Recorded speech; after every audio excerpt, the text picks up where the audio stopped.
Do you ever dream about moving to Thailand?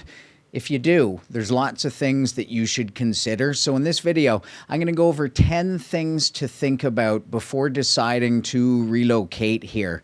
And when I get to number 7 on the list, pay attention because a lot of people don't even consider this one, and it could turn your dream into a nightmare.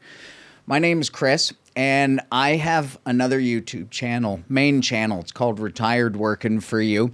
And in that channel, I show everything about life in Thailand after you've made the move. But over the last couple of years, a lot of you wrote to me and asked me for more information, specific details about actually relocating here yourself. Visa stuff, healthcare stuff, cost of living stuff, all kinds of things. So I thought I'd create this second channel. Shorten it down. It's just called RW for You. And on this channel, I'm going to put a video out once a week to help you make the move here and to help you do it a lot easier. So now I guess since this channel's new, I got to do that lame YouTuber thing and say subscribe to the channel. If you're thinking about moving to Thailand, just give it a little tickle. All right. Let's get into the list. 10 things you need to know before moving to Thailand. And each one of these has a chapter marker. So if you want to skip ahead, find one that is answering a question you might have. Or if you want to come back later and quickly find any one of these, there's chapter markers just trying to make it easy for you. So number 1, cost of living. This is the big one. And I hear a lot of stories of people who live here on all kinds of different budgets. I met a lot of people who live here on $1,000 a month, which is about 35,000 Thai baht. I have friends who are spending over $10,000 a month. And every time I make a video and show a condo or show a restaurant or just show lifestyle type of things over here, I always hear it in the comments. That's overpriced. That's a ripoff. There's no way it costs that much. Don't listen to this guy. And all I'll say is Thailand can offer all kinds of living accommodations, meals, everything that you can think of. Thailand has it in all budget ranges. So the best thing for you to do is to reverse engineer your lifestyle over here. Start with your budget. How much do you have? How much do you have in a monthly budget after you move to Thailand? If you got $1,000 a month, that's it. You got $1,000 a month. If you got $3,000 a month, there you go. 100,000 Thai baht, that's your monthly budget. If you got $5,000 or $10,000 a month, then good for you. You're going to live like an absolute king over here. But start with your budget and then start to consider the lifestyle that you want and then piece it together and see if your budget affords you that lifestyle in Thailand. Now, you might need to change up your thought process specifically about where you're going to live.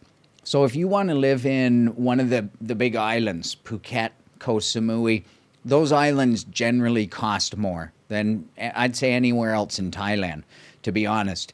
You can carve out a budget-friendly life on those islands, but it is more challenging, and it's really easy to have money just flow out of your wallet if you're in Phuket or Samui.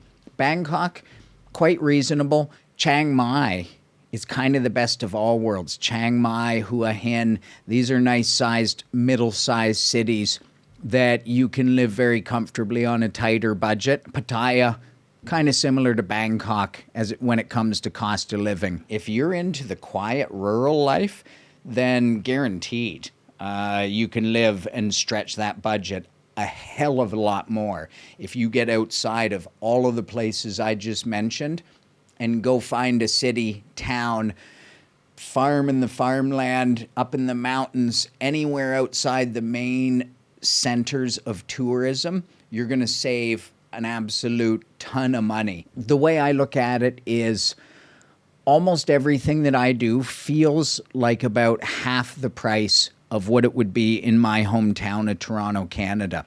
So if you're looking at renting a condo, what I could get here for $1,000 a month would easily cost me double that. in Toronto, Canada. If I'm looking at meals, and I'm not talking local Thai street food, I'm talking international food meals. If I want to go out for Korean, if I want to go for Japanese, if it's just a mid-range type of international restaurant, I find the bill comes in about half of what it would be back in Toronto. If you can live more like a local, then you're going to stretch that budget so much further. So a lot of Thai people are living on 10,000 baht a month. Anyways, cost of living is something you should consider deeply before moving here, and make sure that your budget and the lifestyle that you're dreaming of can line up. And you want to engineer how to make those things line up. Next, climate. Okay, so Thailand is hot. It's damn hot in Thailand. 12 months of the year it's hot. If hot weather's not your thing, I would immediately reconsider your dream of potentially living here. If you can take a bit of heat on a 2-week vacation and you're thinking to yourself, yeah, I could live in Thailand, I could deal with that heat. You're on vacation and it's only 2 weeks. After months and months, the heat can certainly kind of start to wear you down a little bit, especially if you're in the cities, because those just tend to have less places to escape the heat. If you're living on an island near a beach, then you can jump in a pool, jump in the ocean a lot easier. But in the cities, the heat can get very restrictive. Hot season in Thailand is February until May. So March, April, May, I think, is when it's the hottest here. If you're dreaming of moving here, you might be in a position where you think in Thailand as a base. And the best way to think about it is you don't have to be here 12 months of the year. You might escape off somewhere else during hot season. That's what I plan to do. I'm going to try and get over maybe to Korea. Korea's beautiful in the spring. Maybe spend March and April, or April and May in Korea when hot season hits, and get the hell out of Thailand. But the climate's definitely something to consider. Rainy season certainly doesn't bother me. I think it bothers some people, but it doesn't bother me. I actually really enjoy rainy season. And then the glorious time of the year is November, December, January. The temperatures cool off. The air's usually at its cleanest. And it's just heavenly over here. So that's definitely the best time of year to be here. And I'll put a footnote in number 2 here under climate, which is pollution. If you're in Bangkok or Chiang Mai during hot season, and what's also known as burning season, February, March, April, May, the air pollution is pretty bad. So if you have lung issues and you want to be boots on the ground 12 months of the year in Thailand, that's something that you should consider. Number 3 on the list is the healthcare system. A lot of people write me and wonder and ask about healthcare in Thailand. What's it like? Is the quality good? Do the doctors speak English? What if I have an accident? What if I need surgery? My opinion is that healthcare here is world class. Now, there's varying levels. There's public health care and there's private health care. Even the public hospital system here, I've heard nothing but good stories. And again, if budget's your main concern, then you could get yourself some great care at public hospitals. When you enter the private hospitals, places like Bangkok Hospital, Bumrungrad, there's all kinds of them. You walk into these places and it feels like a 5-star resort. Doctors all speak English. Prices are still, I find, very reasonable compared to the Western world.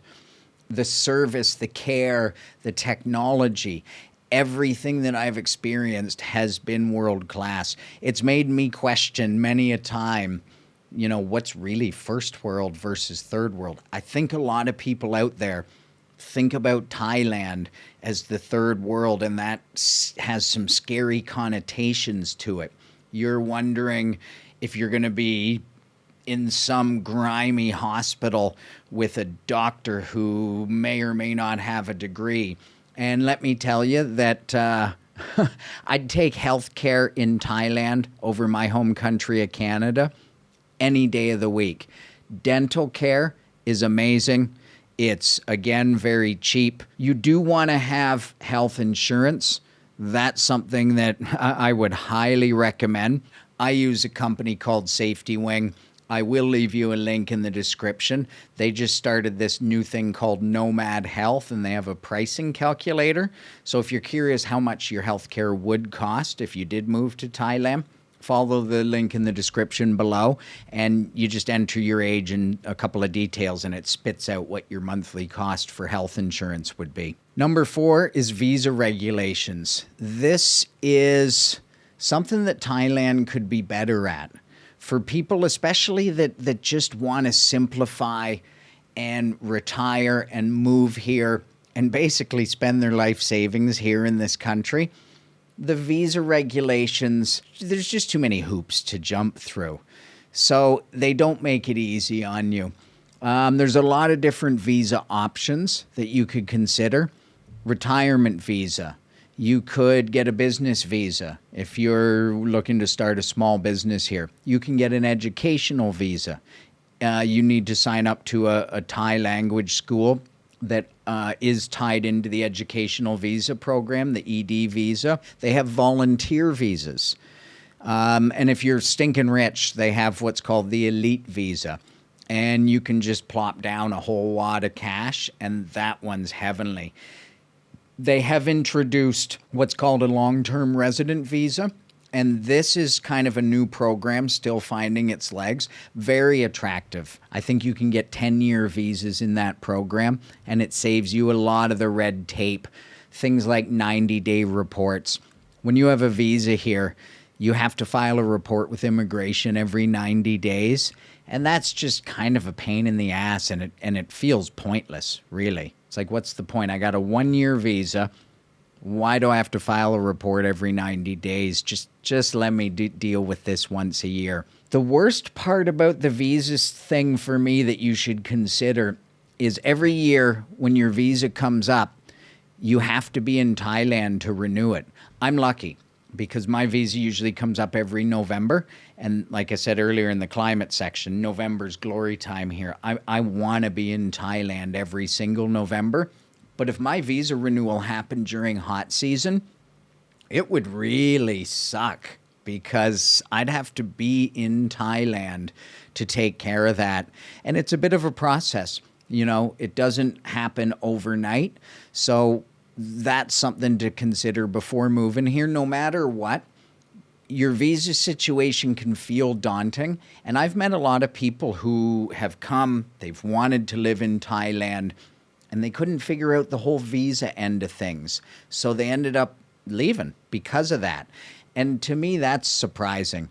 I think as long as you come in with the right mindset that it's just a problem to solve, a curveball to hit, then there are going to be lots of solutions. Find yourself a good visa agent, visa lawyer, and explain your personal situation, and you're going to be able to navigate those waters, as daunting as it seems. Just make sure you take care of your visa, you never overstay your visa, and you just stay on top of it. And that's part of life once you move to Thailand, and something you need to be thinking about. Number 5, we have the education system. So this is for those of you out there who have kids. So you might be wondering, should you move to Thailand with kids, or should you wait till the kids are done school? What would their school be like? Well, I was faced with that exact same decision. I was living in LA about 5 years ago. Our daughter had just finished grade 10, 10th grade. She was loving life in LA. She came, and my wife and I had always said to each other, we'll just, after our daughter finishes high school, that's when we'll move to Thailand. And then we started thinking about it, and our opinion was that it would be good for her to experience something outside of what we called the bubble of perfection that was Los Angeles, California. And we thought it would be good for her to experience Asia, to experience Bangkok, and to get exposed to a group of international kids. So she came home from school one day and we dropped the news on her that we're moving to Thailand. She was not pleased, to say the least. But fast forward to us researching, finding a great school over here, and a year later, she sat us down at the dinner table. She was speaking to us again by this point in time, and she said, "You know what? I'm really glad you guys made me move over here." She loved the experience. It might have been the fact that high school kids can go out clubbing and stuff here. They can't do that in LA. But she loved the school, loved her new friends, and loved the international experience. There's every system you can think of. I have friends who have their kids in the British school system. I think it's called the A levels. Our daughter ended up flipping out of the American system and going into what's called the IB, which is the International Baccalaureate. I can't say enough good things about the IB program. Do some research, look it up. There is French schools, there's Australian schools, there's, I think, a Canadian school. Any type of school system that you're looking for, they vary in size. Our daughter went to a school called NIST, N-I-S-T, amazing school located in central Bangkok. Couldn't recommend it highly enough. It was an awesome education. And I would say that if you think having school-age kids is a reason against moving here, then you'd be wrong. I think it's a reason to move here. International experience for a young, developing mind is nothing but a good thing. The big downside is the cost. These places can cost 20 grand US a year, 25 grand US a year. So they're not friendly on the budget. And if you can't afford that and your kid's in public school where you live, then yeah, that's a legitimate reason to postpone your dream and wait till the kids are done high school. Next on our list is political volatility. Something to keep in mind is that Thailand's politics can become volatile. I think it was 9 years ago was the last military coup where I think there was literally tanks rolling down the streets of Bangkok. Ton of protests. Even just a couple of years ago, there was massive protests out on the streets of Bangkok. Police out there with fire and water cannons and stuff. But keep in mind, a lot of this stuff is pretty contained, certainly to Bangkok. And even within Bangkok, it's contained to certain areas where there's almost notice that there's going to be a protest. If you want to avoid it, just don't go there when the protests are happening, and you'll be fine. This is the type of stuff that if the news cameras where you live get great footage, you're going to see, massive unrest on the streets of Bangkok on your local news. But over here, you're just out eating your pad krapao, and you might have heard that there was a protest going on the other side of town, but it's not all up in your face. And it certainly doesn't happen all the time. But certain times it flares up during elections and other times. And when it flares up, it's something to consider. Now's number 7. This is the one that I told you almost nobody thinks about. So when you're in Thailand, you got to be aware of something that's called, let me read this one, Kreng Jai. I probably said that wrong. But this is a cultural phenomenon that translates literally as consideration. But in practice, it means an unwillingness to upset others. In Asia, we just call it face. Have you heard the expression, oh, don't lose face. Oh, you lost face. Ooh, she lost face. This is something about Thai culture that you need to understand if you plan to live here. Thais don't like to, generally don't like to show negative emotions. It's part of the reason why this place is the land of smiles. But oftentimes those smiles hide true emotions because the people want to save face. They don't want to show their emotions.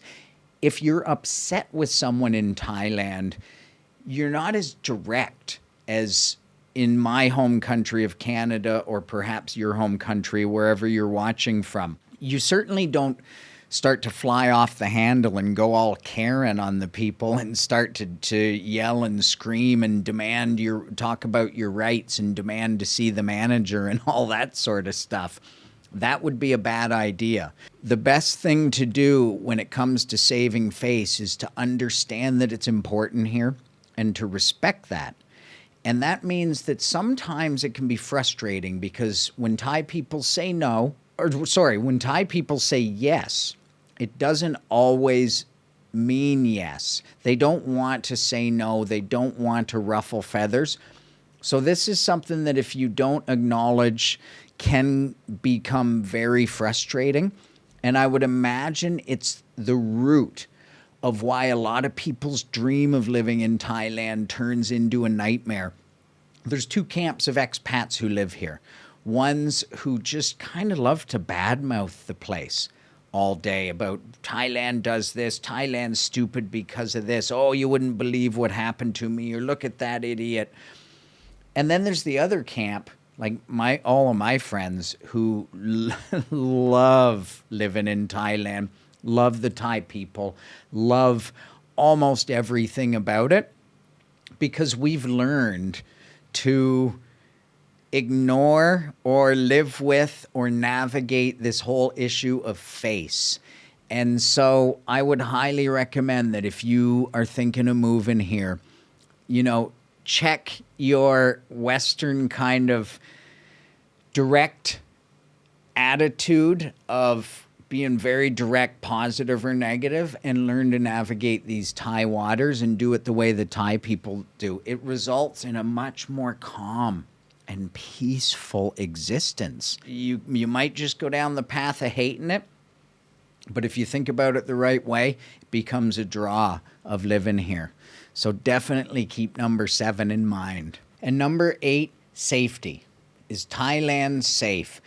I've talked to so many people out there who think, Thailand, third world country.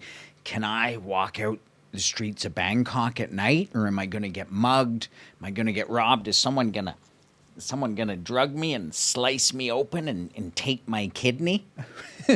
And, those of us that live here, we always get a chuckle out of that. And the reason is because the answer is not only yes, but it's an emphatic yes.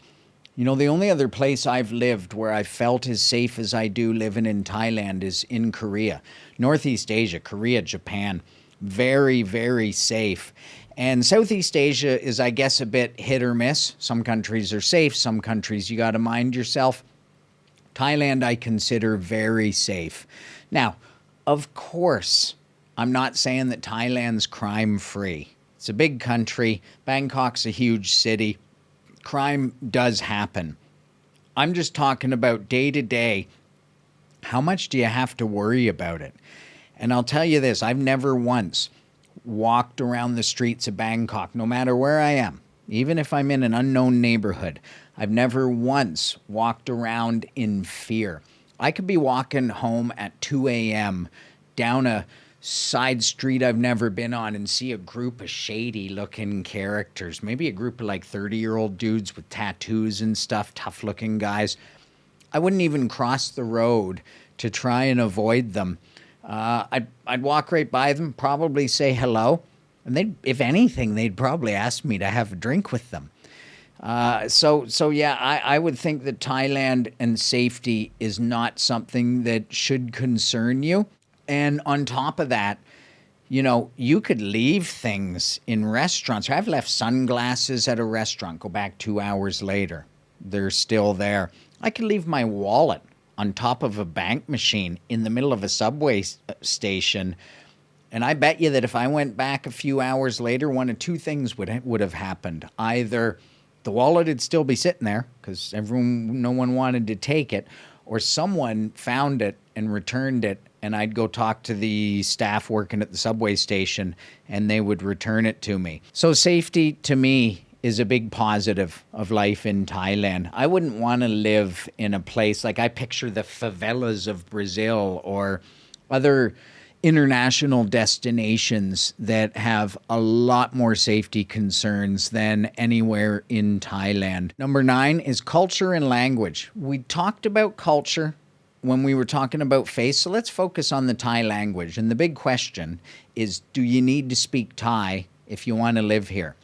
And I would say that if you lived in any of those major centers that I talk about all the time, Bangkok, Samui, Phuket, Pattaya, Hua Hin, Chiang Mai, if you live in any of those 6 spots, the answer is no. You don't need to know how to speak Thai, to live a happy life, to get by, to not even have any real hassles. If you lived in the rural areas or small nondescript cities where tourists don't frequent, then yeah, I think you would have a tough time getting by without learning Thai. So if that's the direction you're going, then you're going to need to learn Thai. And I would say even if you do live in one of those major centers that I discussed, learning Thai is certainly recommended. I went to Thai school here for a month after I moved here. I planned to go for 6 months, but I'm a weak man. I quit after a month. But even after a month, I got what I would consider survival Thai. So I could give a taxi directions. I could order food. I could shop at markets, know all the numbers.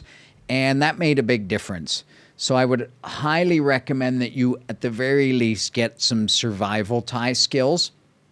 And then even more so, if you really want to unlock a whole different life for yourself over here, try to push through and get to an intermediate level. There's a new year on the horizon, and I have a feeling that my New Year's resolution is going to be to buckle down and try and learn a little bit more Thai in 2024.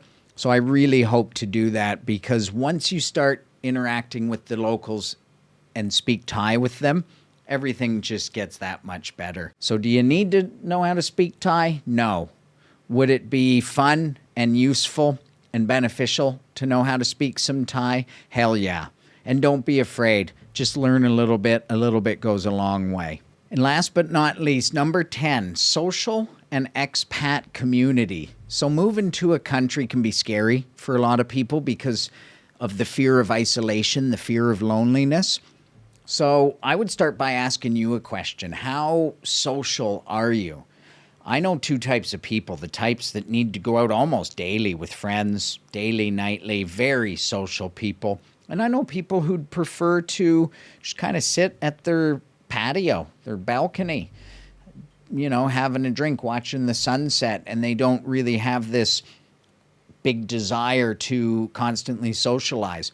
So ask yourself what type of person you are, and if you are the type that needs to socialize and you're wondering how you would make new friends, I would think, again, in any of those major centers that I discussed, it isn't that hard. If you were living in small town Thailand, that might be a bit of a challenge, something to consider. But there's all kinds of ways to meet people if you're living in one of the bigger centers where most expats live.